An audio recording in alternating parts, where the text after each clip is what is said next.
यो corona virus अथवा COVID-19 को महामारीमा हाम्रो देश नेपाल पनि करिब 3-4 महिनाको लागि चाहिँ अनि लकडाउन भएको थियो र मैले पनि आफ्नो सेफ्टीको लागि र अनि त्यसको चाहिँ अनि यो कानुनलाई चाहिँ पालना गरेर अहिलेसम्म खासै बाहिर निस्केको थिएन र अब चाहिँ रुममा बस्दा बस्दै आफ्नो जिउलाई चाहिँ एक्सरसाइज नपुगेको जस्तो फिलहरु पनि भइरहेको छ सो त्यसैले अनि आज चाहिँ म यो हाम्रो जगडोल सुटिङ रहन पनि भनिन्छ अनि त्यहाँ चाहिँ आफ्नो मनोरञ्जन र अनि माइन्ड रिफ्रेशको लागि चाहिँ अनि घुम्न जान आँटेको र तपाईहरुलाई पनि त्यहाँको दृश्य चाहिँ यो भिडियोको मार्फत देखाउन कोसिस गर्नेछु र साथै अनि त्यहाँको अध्यक्ष श्री सुदर्शन सिक्देलसँग पनि अनि केही शब्दहरु राख्नको लागि अनि अनुरोध पनि गर्नेछु so yeah, that's it.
tutorial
अगाडि बढ्न सक्ने 70 मै सक्ने गरेर 72 बाट 70 मा सक्ने गरेर बनाएको 74 मै शान्ति मुद्दाले खारिज भयो र अब 74 75 76 हामीले निर्माण चरणमा हामी जान सकेनौँ र अब अहिले शहरी विकास हुँदाखेरि अब हामी पुरानो प्रोजेक्टलाई 2 वर्षभित्र सक्छौँ नयाँ प्रोजेक्ट सामुदायिक वन पर्यावरण प्रबन्धनले 5 वर्षभित्रमा अर्को नयाँ प्रोजेक्ट चाहिँ बनाएर अगाडि बढेपछि यो चाहिँ 5 वर्षभित्र हामी कम्प्लिट गर्छौँ।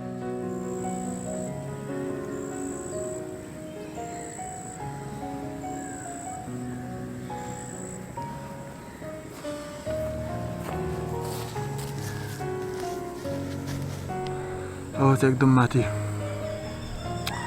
जङ्गलको बिचतिर पुग्यो हो सधैँ हिँड्ने भन्ने नभएर चाहिँ अनि एकदम छिटो थाक्दो रहेछ तर यहाँ रेस गर्नुलाई एकदम मजा रहेछ चारैतिर जङ्गली जङ्गल पछि भन्जिकिएको डर पनि छैन यहाँ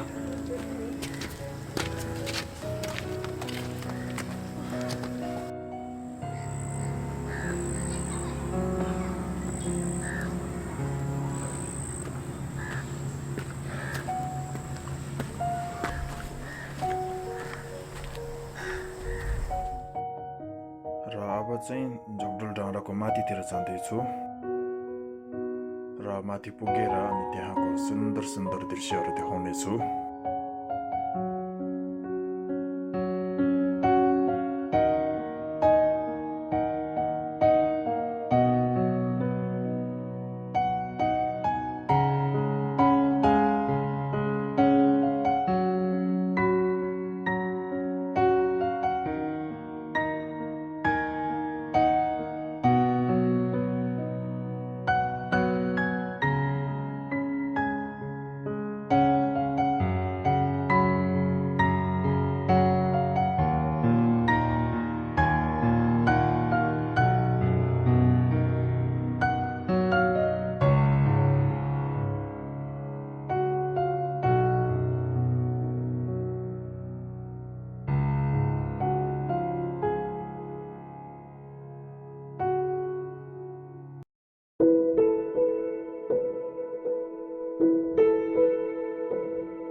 हाम्रो मेलम्ची खानेपानीको ट्याङ्की हो। हस् त दर्शकवृन्द, आजको लागि चाहिँ यति नै। फेरि पनि विभिन्न भिडियोको साथमा विभिन्न ठाउँहरूको दृश्य लिएर पक्कै पनि आउनेछु। र यदि तपाईहरूलाई मेरो भिडियो मन पराउनु भयो भने प्लिज मेरो च्यानललाई सब्स्क्राइब गर्न नभुल्नुहोला। धन्यवाद।